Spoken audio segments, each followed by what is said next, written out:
The morning coffee in Admiral James Rodriguez's cup had gone cold 3 hours ago, but he barely noticed.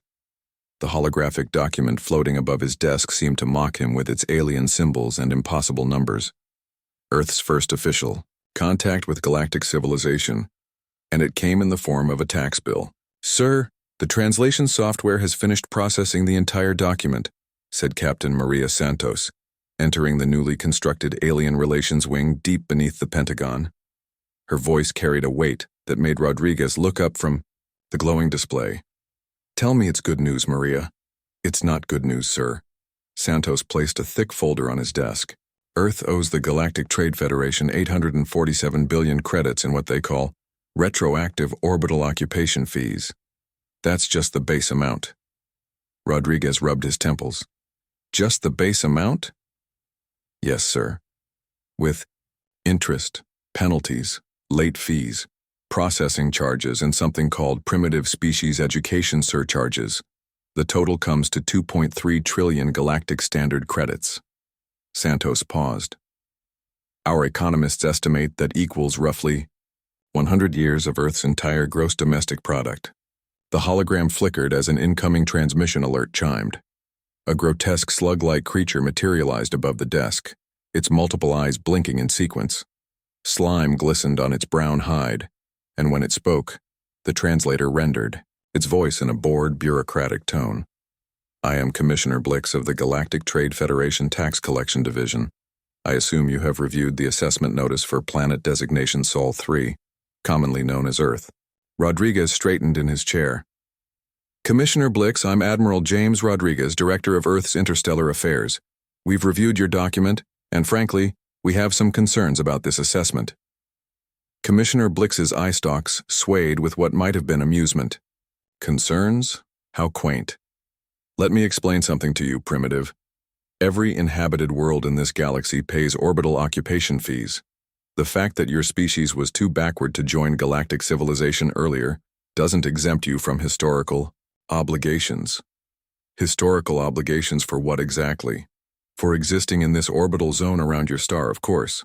Space is a finite resource. Your planet has been occupying valuable real estate for approximately 200,000 years, since your species achieved basic sentience. The Federation has maintained order and peace in this sector during that entire period." Santos leaned forward. "But Earth had no contact with your Federation. We didn't benefit from your protection or services." "Irrelevant. The peace you enjoyed was a direct result of Federation oversight. Pirates didn't attack you. Hostile species didn't invade. Your system remained stable. These services require payment." Blix's multiple mouths curved into what passed for a smile. "Payment is due in 30 standard cycles. That's approximately 60 of your primitive day-night cycles." "And if we can't pay?" Rodriguez asked, though he suspected he already knew the answer. "Then standard collection procedures apply. I should mention that in the past millennium, the Federation has never failed to collect a debt. Our collection fleet has successfully pacified over 400 worlds that initially refused to pay their obligations." The word pacified sent a chill through the room. Rodriguez had seen enough wars to know what that meant. "How many ships are in this collection fleet?" Santos asked. "Currently, 200 vessels, each capable of reducing a planet's surface to molten slag within hours. But that's rarely necessary. Most species become quite reasonable once they understand the alternatives." Rodriguez kept his expression neutral. "We'll need to discuss this with our global leadership." "Naturally. Primitive species always require extensive consultation. I suggest you don't waste time with futile diplomatic protests. The debt exists. The amount is non-negotiable. Pay or face collection." Commissioner Blix's image began to fade. "Oh, and Admiral Rodriguez? Don't consider military resistance. Your species' most advanced weapons are the equivalent of throwing stones at our shields." The transmission ended, leaving Rodriguez and Santos staring at the empty air where the alien had been. "Sir, what are our options?" Santos asked quietly. Rodriguez stood and walked to the reinforced window overlooking the Pentagon's courtyard. Outside, normal life continued. People hurried to meetings, grabbed lunch, complained about mundane problems. None of them knew their entire civilization had just been handed an impossible ultimatum. Get me President Chen on the secure line. Then conference in the leaders of China, Russia, the European Union, India, and Brazil. We need an emergency session of the UN Security Council within the hour. Yes, sir. Should I alert our military commanders? Not yet. But quietly compile everything we have on our space capabilities. Every satellite, every research station, every experimental vessel. If diplomacy fails, we'll need every asset we have. Santos saluted and left. Rodriguez remained at the window, his mind racing. Earth's entire space program consisted of a few dozen research vessels, some orbital platforms, and the International Space Station. Against 200 warships that could turn planets into lava, humanity's military options were non-existent. But Rodriguez hadn't survived 3 decades in the military by giving up when faced with impossible odds. There had to be another way. The aliens' arrogance suggested the Federation was used to easy victories against frightened, isolated species. They probably had standard procedures for everything. Standard procedures meant bureaucracy, and bureaucracy, in Rodriguez's experience, always had rules. Rules had exceptions, exceptions had loopholes. His intercom buzzed. Sir, President Chen is on line 1. The other world leaders will be connected in 15 minutes. Rodriguez straightened his uniform and returned to his desk. The holographic tax bill still floated there, its alien symbols now seeming less like a death sentence and more like a challenge. Mr. President, we have a situation, he began. 2 hours later, the emergency session had reached a unanimous conclusion. Earth would not pay extortion disguised as taxation. The planet's finest legal minds, economists, and military strategists were already being assembled. If the Federation wanted to collect their impossible debt, they would discover that humanity had something no other species apparently possessed: the stubborn refusal to accept defeat and an almost supernatural ability to find the fine print that everyone else had overlooked. Commissioner Blix had made one critical error. He had assumed that humans would react like every other species the Federation had encountered. He was about to learn why that assumption would cost his organization everything. The war for Earth's independence wouldn't be fought with weapons. It would be fought with paperwork, and humanity had just declared their intention to win. Dr. Amy Foster had always loved numbers. As a child, she found comfort in mathematical equations while other kids played with toys. Now, staring at the most complex legal document in known galactic history, she felt that same familiar thrill. How many pages did you say this was? Asked Professor David Kim, adjusting his glasses as he reviewed the translation software's output on his tablet. 847 million pages across 23 dimensions of legal text, Foster replied, not looking up from her quantum computer terminal. The galactic tax code makes our federal tax system look like a children's picture book. The hastily assembled Xenological Economics Division had taken over 3 floors of MIT's computer science building. Mathematicians, lawyers, economists, and even professional video game players worked around the clock, fueled by an endless supply of coffee and righteous indignation. This is insane, muttered Rebecca Walsh, a tax attorney who had volunteered, after seeing the news reports. No species could possibly understand all of this. It would take thousands of years just to read through it once. That's exactly the point, Foster said, finally turning from her screen. The Federation designed this system to be incomprehensible. They assume every species will just pay whatever they're told because fighting it seems impossible. But we're not every species, Kim said with a grin. Foster smiled back. No, we're humans. And humans have 2 qualities that apparently no other species in the galaxy possesses. We're too stubborn to give up, and we're absolutely obsessed with finding loopholes. Across the room, a group of former online game players were treating the tax code like the ultimate strategy guide. They had already identified 17 different exemption categories that might apply to Earth, using skills developed from years of optimizing character builds and exploiting game mechanics.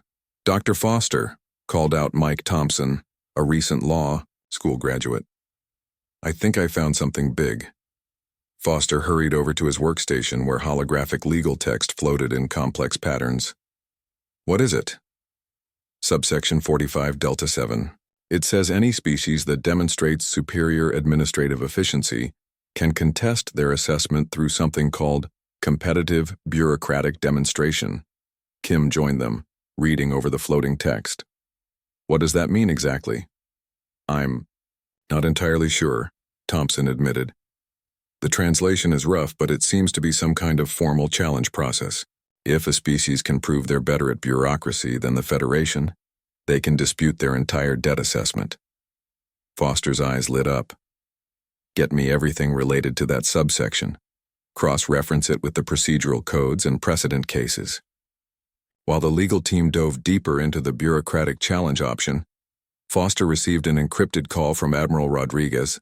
The secure hologram showed him in what looked like a military command center. Dr. Foster, what's your assessment? Do we have any legal options? Admiral, we have something better than legal options. We have human stubbornness and caffeine addiction. My team has found over 12,000 potential loopholes, exemptions, and contradictions in their tax code. The most promising is this competitive bureaucratic demonstration clause. Explain it to me like I'm 5 years old. Essentially, we can challenge them to a paperwork duel. If we can prove we're better at administrative procedures than they are, we can contest the entire debt. Rodriguez was quiet for a moment.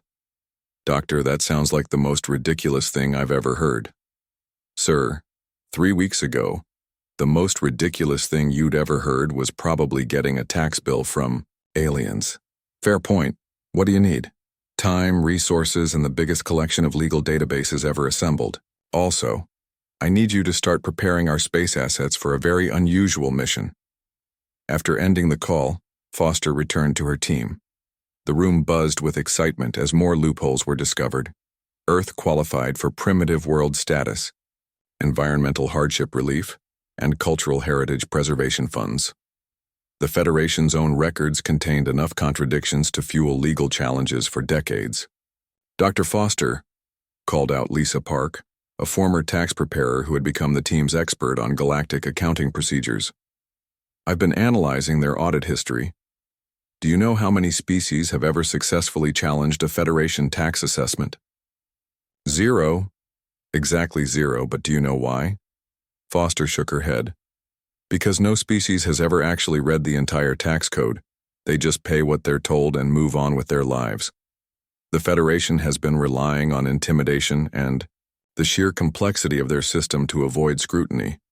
So we're the first species crazy enough to actually read 800 million pages of tax law.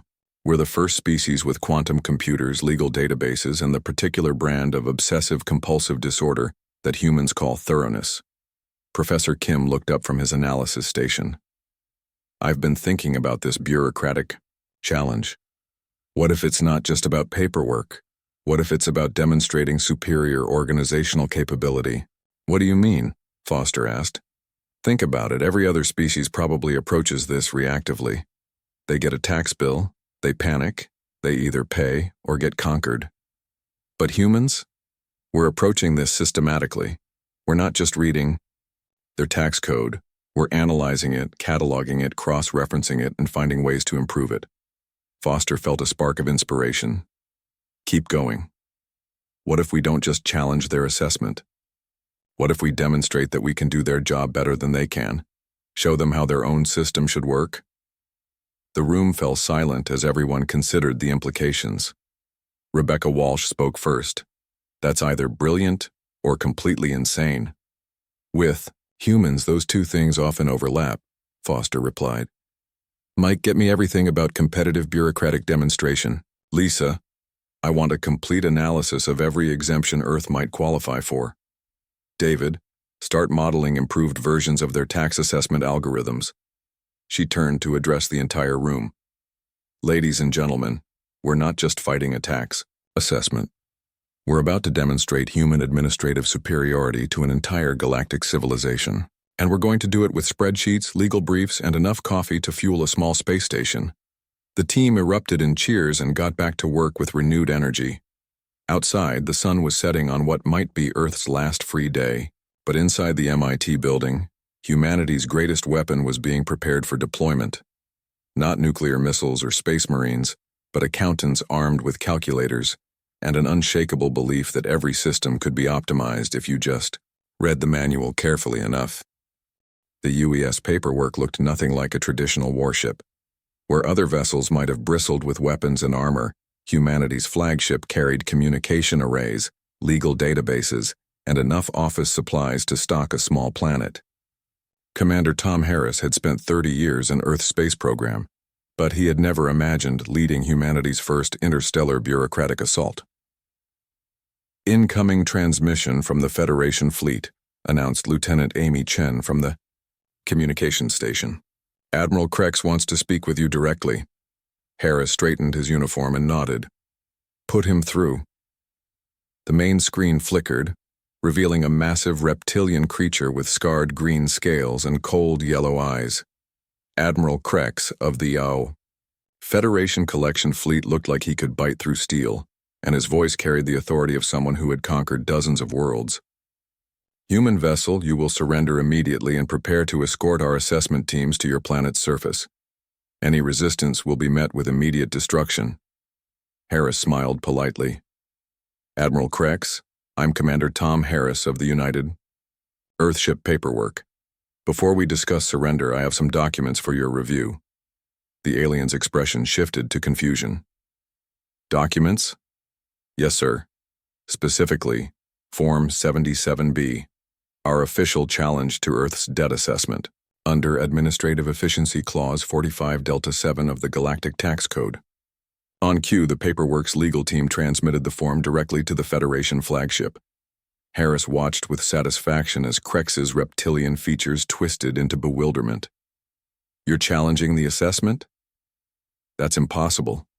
No species has ever—" "Actually, Admiral, 67 species have filed challenges over the past millennium.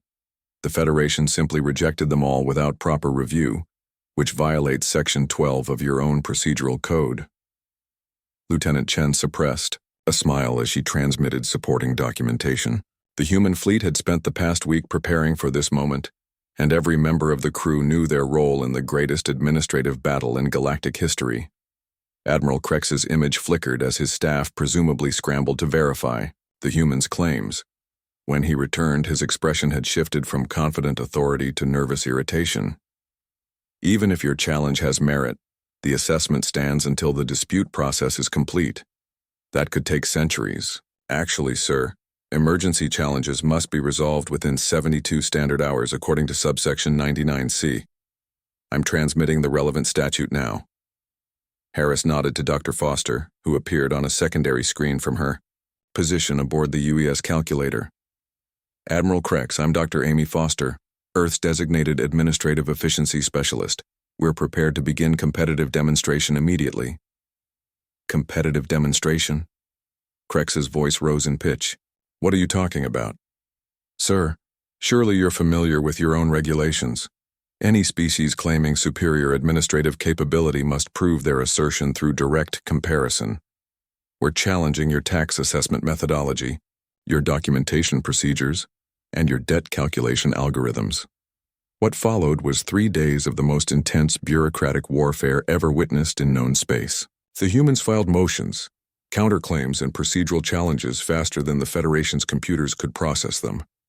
Every form was submitted in triplicate, cross-referenced with supporting documentation, and filed through proper channels, with appropriate routing numbers.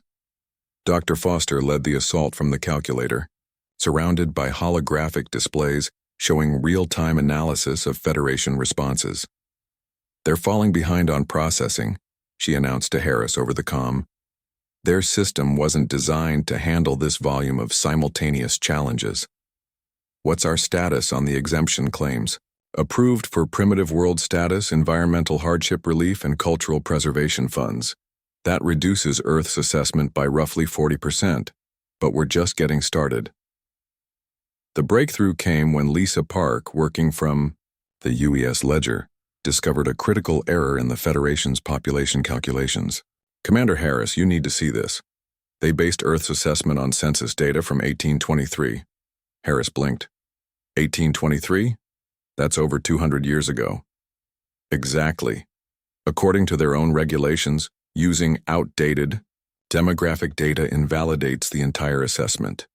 Not only do we owe nothing, but they owe us interest on overpayment penalties. The revelation was transmitted to Admiral Krex's flagship, along with 17 supporting precedent cases. The reptilian admiral's response came through gritted teeth. "This is ridiculous. Your species is deliberately exploiting bureaucratic technicalities." "Sir," Harris replied with perfect politeness, "we're simply following your own established procedures. If there are problems with the system, perhaps the Federation should consider administrative reforms." But the humans weren't finished.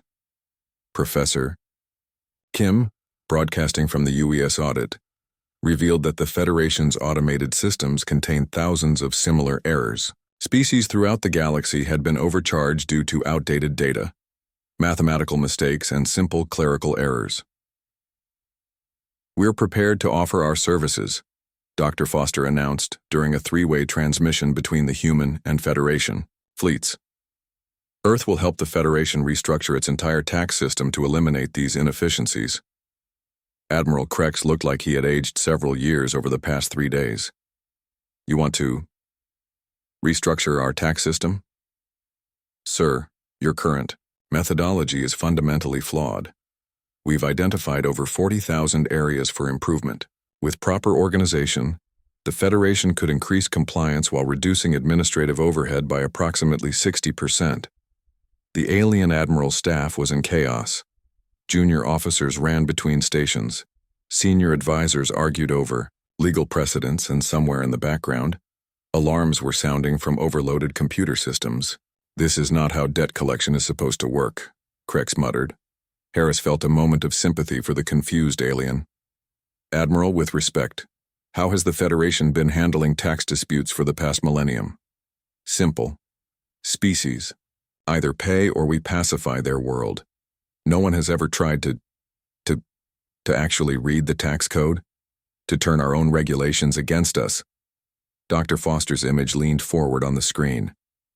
"Admiral Krex, would you like to know the total amount the Federation owes in refunds for historical overcollections?" The reptilian alien's yellow eyes widened. "What?"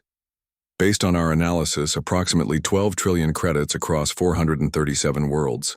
The Federation hasn't just been overcharging Earth. You've been systematically overcharging everyone for centuries." The silence that followed was broken only by the sound of Admiral Krex's staff running damage control across multiple star systems. The humans had done more than challenge a tax assessment. They had accidentally triggered the largest financial audit in galactic history. Harris smiled as he watched the chaos unfold on Federation ships throughout the fleet. Humanity's answer to an impossible tax bill was turning out to be exactly what the galaxy needed. Not conquest or destruction, but competent bookkeeping and attention to detail.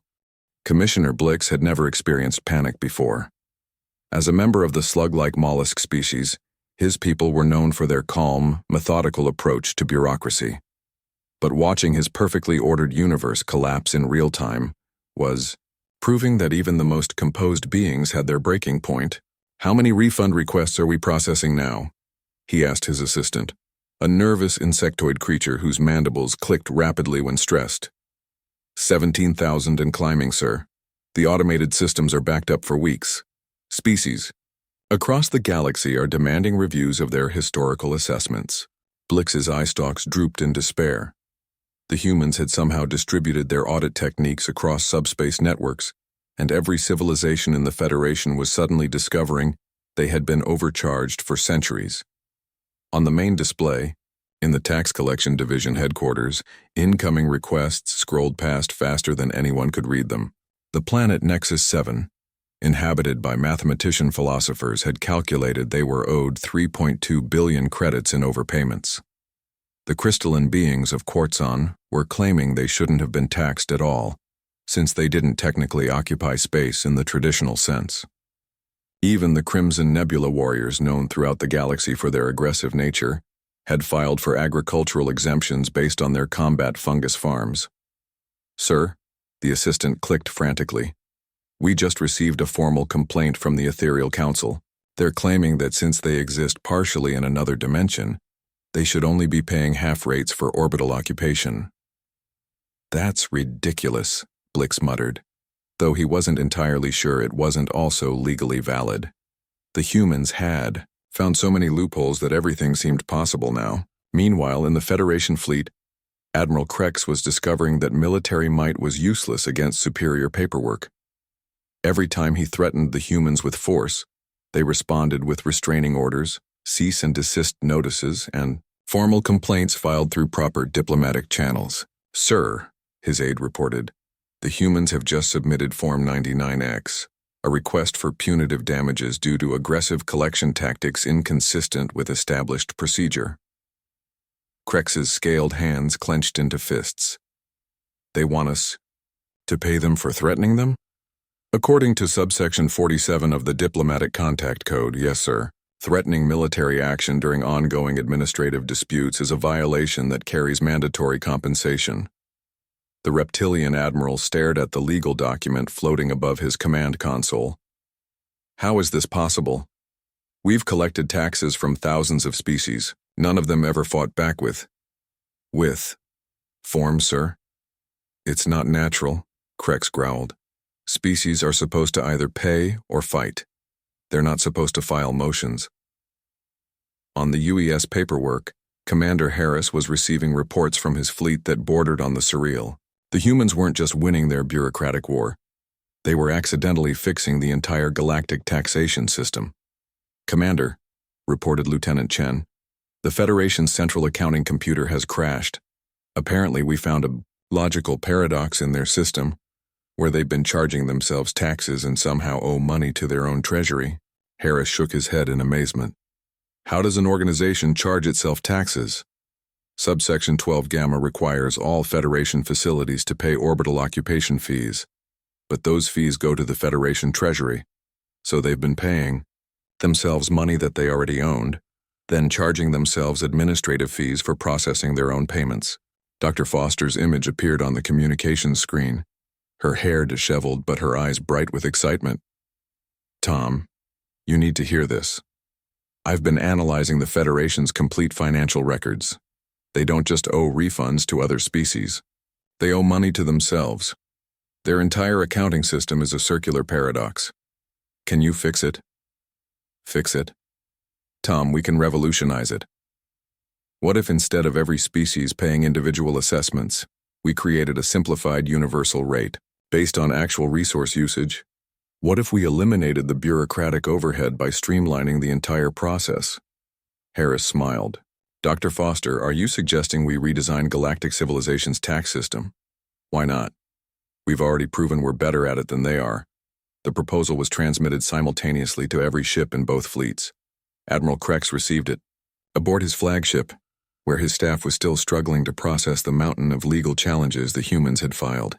The offer was surprisingly reasonable. Earth would help the Federation restructure their entire taxation system, eliminating the errors, paradoxes, and inefficiencies that had accumulated over millennia.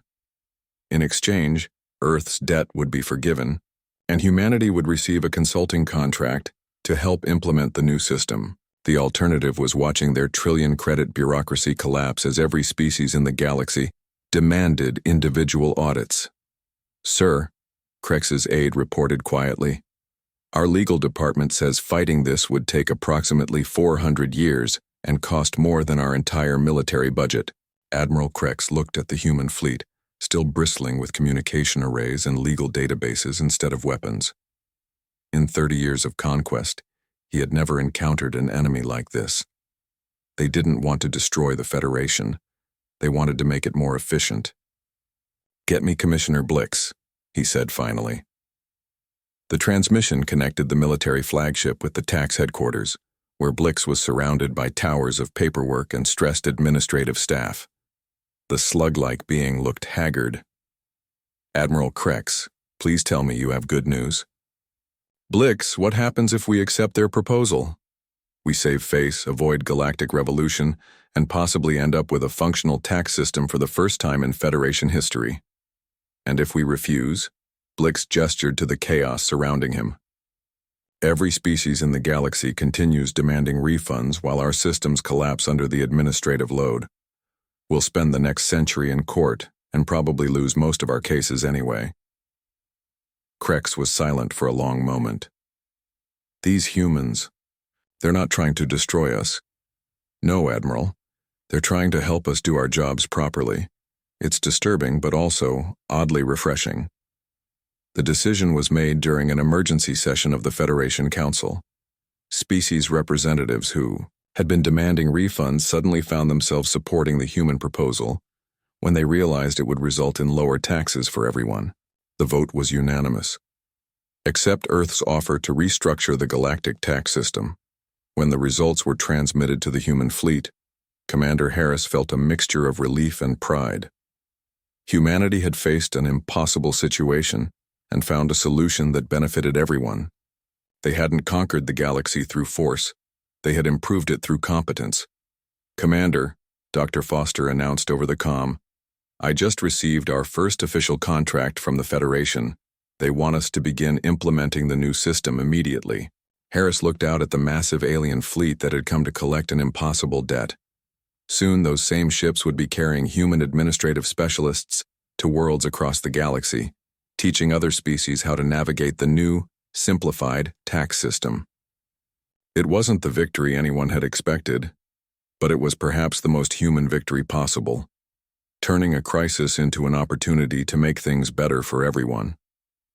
6 months after Earth received its first tax bill from the stars, Dr. Amy Foster stood in what used to be the UES Paperworks weapons bay. The space had been converted into a mobile tax assistance center, complete with help desks, filing stations, and a coffee machine that had become legendary among alien species for its ability to keep humans functional during 18-hour workdays. Next, she called out, consulting her tablet as a nervous-looking blue-skinned humanoid approached her desk. I am Delegate Vorth from the Sapphire Collective, the alien said, wringing his 4 hands anxiously. My people received notice that we qualify for agricultural exemptions, but I don't understand the forms. Foster smiled patiently. Don't worry, Delegate. That's why we're here. Let's start with Form AG7. Do your people grow anything for consumption or trade? We cultivate crystal gardens that produce healing minerals, but they're not technically plants. That qualifies under subsection 15C for alternative agriculture. You'll save about 40% on your annual assessment. As Vorth's relief was visible across his blue features, Foster reflected on how much had changed. The former Federation collection fleet now served as a mobile library and assistance center, traveling from system to system to help species understand their actual tax obligations under the new streamlined system. Admiral Krex, who had once threatened to turn Earth into molten slag, now ran the Federation's taxpayer assistance hotline from his converted flagship. His natural commanding presence turned out to be perfect for helping confused citizens navigate bureaucracy, and his staff reported that he genuinely enjoyed solving problems instead of creating them. Dr. Foster, called Mike Thompson, who had evolved from recent law school graduate to the galaxy's leading expert on interspecies tax law. We have a situation with the Hive Mind Coalition. They're claiming they should count as one taxpayer since they share a collective consciousness. Foster looked up from Vorth's paperwork. What's their population? 47 billion individuals. But one shared mind? Apparently. Foster considered this for a moment. The new tax system she had helped design was supposed to account for unusual circumstances, but collective consciousness hadn't been on the list of expected complications. File it under Unique Circumstances Provision 12 Delta. We'll need to establish a precedent for hive mind taxation. Schedule them for a full consultation next week. This was the kind of problem Foster had learned to love about her new job as the galaxy's first administrative efficiency ombudsman. Every day brought fresh challenges that required creative solutions and careful attention to detail. Commissioner Blix appeared on the communications screen, looking healthier than he had in months.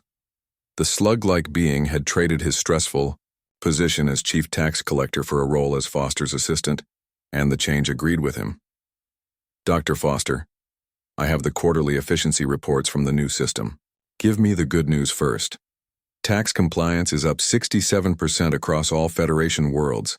Administrative costs are down 45%. Customer satisfaction ratings have improved from barely measurable to surprisingly positive. Foster grinned. And the bad news? We're receiving so many requests for system optimization that we can't keep up. 17 different species want us to review their internal government bureaucracies. The Merchant Guild is asking us to streamline their trade regulations. Even the warrior caste of Rigel 7 wants help organizing their military paperwork. That's not bad news, Blix. That's job security. Through the viewports of the converted ship, Foster could see the blue-green world of Kepler 438b, where they were conducting the first comprehensive tax education seminar for a species that had never encountered bureaucracy before. The locals, who looked like walking flowers, had been terrified when they first heard about taxes. Now they were eager students taking detailed notes on proper filing procedures. Dr. Foster, interrupted Lieutenant Chen. Incoming priority transmission from Earth. Admiral Rodriguez appeared on the screen, broadcasting from his office at the Pentagon. Behind him, Foster could see displays showing humanity's expanding role in galactic administration. Amy, congratulations on the quarterly reports. How are things out there? Better than anyone expected, Admiral. We're not just collecting taxes anymore. We're teaching the galaxy how to organize itself properly. Half these species never developed. Systematic record-keeping because they never needed to coordinate across multiple worlds. Any regrets about not pursuing a career in purely human mathematics? Foster laughed. Are you kidding? I'm solving organizational problems for an entire galactic civilization. I have species calling me from across known space asking for help with everything from census procedures to resource allocation algorithms. This is the greatest applied mathematics project in history. Rodriguez smiled. Well, you'll be happy to know that Earth just received its first legitimate tax bill from the Reformed Federation. How much? 23 credits for cosmic debris cleanup services. Foster nearly choked on her coffee. 23 credits? That's less than I spend on lunch. It turns out that when you eliminate all the bureaucratic padding, penalties, and artificial fees, the actual cost of galactic services is remarkably reasonable. Oh, and the bill came with a handwritten thank you note from the Federation Council. After ending the transmission, Foster returned to her work helping Delegate Vorth understand agricultural exemption forms. Around the converted ship, human specialists worked with aliens from dozens of species, patiently explaining tax procedures that had been mysteries for millennia. The greatest victory wasn't that Earth had avoided paying an impossible debt. It was that humanity had found a way to make an entire galaxy work more efficiently. Commander Harris, now bearing the title of Director of Interspecies Administrative Relations, walked through the bustling assistance center. His crew had adapted remarkably well to their new role as bureaucratic peacekeepers, traveling from world to world with filing cabinets instead of missiles. Sir, reported Lieutenant Chen, we just received a request from the Andromeda trade route. They want us to help them establish standardized customs procedures across 47 different species. Harris nodded. Schedule it for next month. What's our current caseload? Booked solid for the next 8 months. We have requests for everything from planetary census organization to interstellar shipping regulations. The waiting list includes 12 different galactic governments. As Harris reviewed the schedule, he marveled at how Earth's first contact with alien civilization had evolved. What began as an impossible extortion demand had become humanity's greatest export, the ability to make complex systems work properly. The transformation wasn't limited to taxes. The Federation's entire approach to governance had shifted from intimidation to cooperation. Species that had lived in fear of collection fleets now eagerly participated in efficiency seminars. The galaxy was learning that bureaucracy didn't have to be a weapon. It could be a tool for making life better. Commander Harris, called out Professor Kim from his workstation. I just finished the 6-month analysis of our impact across Federation space. What did you find? Administrative efficiency is up across the board. Complaint resolution times have dropped from years to weeks. Most importantly, we've eliminated approximately 94% of the clerical errors that were causing species to be overcharged. Harris smiled. And the rebellion rate? Down to 0, sir. Hard to rebel against a government that sends tax consultants instead of warships. Through the communications array, They received constant updates from human teams scattered across the galaxy. The UES calculator was helping the crystalline beings of Quartzon develop new mathematical approaches to resource allocation. The UES ledger was working with the merchant guilds to create standardized accounting procedures that would eliminate trade disputes. Dr. Foster looked up from her consultation with Delegate Vorth, who was now smiling broadly as he understood how much money his people would save under the new system. "You know what the best part is?" she said to Harris. "What's that?" "We accidentally solved a problem that had been plaguing galactic civilization for thousands of years. And we did it by simply reading the instruction manual carefully." Harris laughed. "Leave it to humans to turn tax evasion into a public service." The ship's intercom crackled to life with an announcement from the navigation officer. "Attention all personnel. We're approaching the Vega system. Our next clients are a species that communicates through color changes and has never used written language. Please review the visual communication protocols in your briefing materials." Foster gathered her tablets and headed toward the briefing room, passing dozens of workstations where humans helped aliens navigate systems that had been designed to confuse and intimidate. The former weapons storage areas now held supplies for the most important mission in human history, teaching the galaxy how to organize itself. As the converted fleet moved toward their next assignment, Foster reflected on the journey that had brought them here.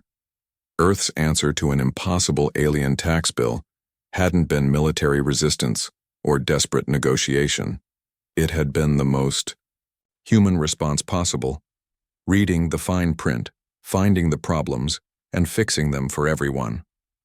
The galaxy had learned that you don't mess with a species that invented both accountants and customer service representatives.